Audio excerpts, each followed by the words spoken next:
ലോകമെമ്പാടും ഇന്ന് ക്രിസ്മസ് ആഘോഷിക്കപ്പെടുകയാണ്. ചിലർ ക്രിസ്മസിന്റെ യഥാർത്ഥ അർത്ഥവും ക്രിസ്മസിന്റെ സന്ദേശം എന്താണെന്ന് മനസ്സിലാക്കാതെയാണ് ആഘോഷിക്കുന്നത്.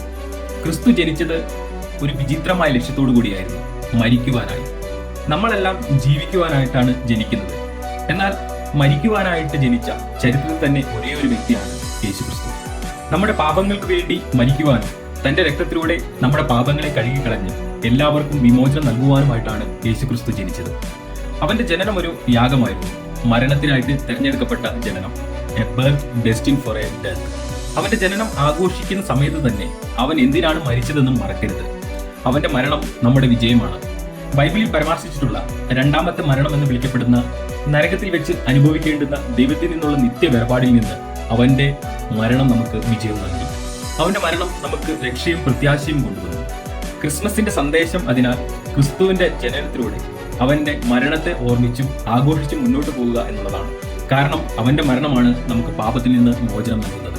ക്രിസ്തുവിന്റെ രണ്ടാം വരവിനെ സംബന്ധിച്ചിട്ടുള്ള പല ലക്ഷണങ്ങളും ബൈബിളിലെ പ്രവചനങ്ങളിൽ പരാമർശിച്ചിട്ടുണ്ട്. അതിൽ ചിലത് യെരുശലേമിൽ സഭ പൂർത്തിയാകുന്നതും സുവിശേഷം ലോകത്തിന്റെ എല്ലാ മൂലകളിലേക്ക് എത്തുന്നതും പുതുതലമുറകളിൽ വിശ്വാസം കുറയുന്നതും ആകാശത്തിലെ അടയാളങ്ങളും നാച്ചുറൽ ഡിസാസ്റ്റേഴ്സ് എല്ലാം ഉൾപ്പെടുന്നുണ്ട്. ഇപ്പോഴത്തെ സംഭവങ്ങളെ നിരീക്ഷിക്കുമ്പോൾ ഇസ്രായേൽ പലസ്തീൻ യുദ്ധവും യെരുശലേമിലേക്ക് ക്രമാതീതമായി നീങ്ങുന്ന ഇസ്രായേൽ സൈന്യത്തിന്റെ പുരോഗതിയും എല്ലാം കാണുമ്പോൾ അവിടെ സഭ പണിയപ്പെടുമെന്നുള്ള പ്രവചനങ്ങളുടെ യാഥാർത്ഥ്യം കാണാം. ഇന്റർനെറ്റിന്റെയും സോഷ്യൽ മീഡിയ പ്ലാറ്റ്ഫോമുകളുടെയും വ്യാപകമായ ഉപയോഗം ലോകത്തിലെ ഏറ്റവും ദുർഘടമായ സ്ഥലങ്ങളിലേക്കും യേശുവിനെ കുറിച്ച് ഒരിക്കൽ പോലും കേൾക്കുവാനുള്ള സാധ്യത എല്ലാ ജനങ്ങൾക്കും നൽകുന്നു. അതിനൊപ്പം യൂറോപ്പിലും ഏഷ്യയിലും വിശ്വാസത്തിന്റെ കുറവ് കാരണം പള്ളികൾ പബ്ബുകളായും ബാറുകളാക്കി മാറ്റുന്ന കാഴ്ച നാം കാണുന്നുണ്ട്. ന്യൂജേഴ്സിയിലും മറ്റ് നഗരങ്ങളിലും ഓർബിന്റെ കാഴ്ചകൾ പോലുള്ള ആകാശത്തിലെ അത്ഭുതങ്ങളായിട്ടുള്ള ചില കാര്യങ്ങളൊക്കെ ജനങ്ങളുടെ ശ്രദ്ധ ഇന്ന് ആകർഷിച്ചുകൊണ്ടിരിക്കുന്നു. തുടർച്ചയായിട്ടുള്ള പ്രകൃതിക്ഷോഭങ്ങളും ആണവ യുദ്ധഭീഷണിയുമെല്ലാം ബൈബിളിലെ മുന്നറിയിപ്പുകളുമായിട്ട് പൊരുത്തപ്പെടുന്നവയാണ്. ഈ സംഭവങ്ങൾ എല്ലാം ക്രിസ്തുവിന്റെ രണ്ടാം വരവ് അടുത്തു വന്നു നമ്മുടെ ജീവിതകാലത്തിലോ അല്ലെങ്കിൽ അടുത്ത തലമുറയിലോ സംഭവിക്കാമെന്നും സൂചിപ്പിക്കുന്നു. ക്രിസ്മസ് ആഘോഷിക്കുന്നവർക്കായിട്ട് അതിന്റെ അർത്ഥം, ആഴത്തിലുള്ള അർത്ഥം മനസ്സിലാക്കേണ്ടുന്ന സമയം ഇതാണ്. ക്രിസ്മസ് ക്രിസ്തുവിന്റെ ജനനത്തെക്കുറിച്ച് മാത്രമല്ല, മറിച്ച് നമ്മുടെ ഹൃദയങ്ങളെ അവന്റെ വരവിനായിട്ട് ഒരുക്കേണ്ടതിനും അവന്റെ വഴിക്ക് തിരിഞ്ഞു നടക്കേണ്ടതിനും കൂടിയുള്ള സൂചനയാണ്.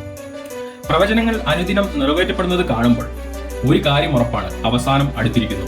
അതിനാൽ അവന്റെ ജനനത്തിന്റെ സന്ദേശം ശരിയായ അർത്ഥത്തിൽ മനസ്സിലാക്കി അവന്റെ ജനനം മാത്രമല്ല, അവന്റെ മരണവും അതിൽ വിശ്വസിക്കുന്ന എല്ലാവർക്കും ലഭിക്കുന്ന വിജയവും നമുക്ക് ഹൃദയപൂർവ്വം ആഘോഷിക്കാം. ക്രിസ്ത്യാനികളാണ് പൊതുവെ പ്രാർത്ഥനയോടെ ക്രിസ്മസിനെ വരവേൽക്കുന്നത്. ഇത് 20% താഴെ മാത്രമാണ് യഥാർത്ഥ ക്രൈസ്തവർ.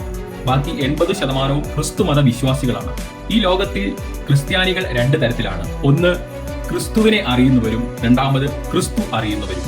നിങ്ങൾ പതിവായി പള്ളിയിൽ പോകുന്നവരായിരിക്കാം, പലപ്പോഴും പ്രാർത്ഥന ചെയ്യുന്നവരായിരിക്കാം, വീണ്ടും വീണ്ടും യേശുവിന്റെ നാമത്തിൽ വിളിക്കുന്നവരായിരിക്കാം. പക്ഷെ നിങ്ങൾ നിത്യരക്ഷ അനുഭവിച്ചിട്ടില്ലെങ്കിൽ യേശു നിങ്ങളെ യഥാർത്ഥത്തിൽ അറിയുന്നില്ല എന്നുള്ളതാണ് വാസ്തവം. നിങ്ങളുടെ രക്ഷയെക്കുറിച്ച് നിങ്ങൾക്ക് ഉറപ്പില്ലായ്മ അനുഭവപ്പെടുകയും നിങ്ങളുടെ പാപങ്ങൾ ഒരു വൈദികന് മുന്നിൽ തുറന്നു പറയുന്നതിൽ ആശ്രയിക്കുകയും ചെയ്യുന്ന ഒരാളാണ് നിങ്ങളെങ്കിൽ, വൈദികൻ തന്നെ തന്റെ പാപങ്ങൾക്ക് വേണ്ടി ദൈവത്തോട് പ്രാർത്ഥിക്കുകയാണെന്നുള്ള സത്യം അവഗണിച്ചുകൊണ്ട് അങ്ങനെ ചെയ്യുന്ന ഒരാളാണെങ്കിൽ നിങ്ങൾ ആദ്യം പറയുന്ന വിഭാഗത്തിൽ ഉൾപ്പെടുന്നു. ഇത് ഒരു പാപി മറ്റൊരു പാപിയിൽ സഹായം തേടുന്നതിന് തുല്യമാണ്. മനുഷ്യ മധ്യസ്ഥരെയും മതപരമായ ശീലങ്ങളെയും ആശ്രയിച്ച് കുംഭസാരങ്ങളിലൂടെ രക്ഷ ലഭിക്കുമെന്ന് വിശ്വസിക്കുന്നവർ ആദ്യ വിഭാഗത്തിൽപ്പെടുന്നു. മാത്രമല്ല, നിർഭാഗ്യവശാൽ അവർ നിത്യമായി ദൈവത്തിൽ നിന്ന് വേർപെടുവാനും നിത്യ നരകത്തിലേക്ക് പോകുവാനും സാധ്യതയുണ്ട്.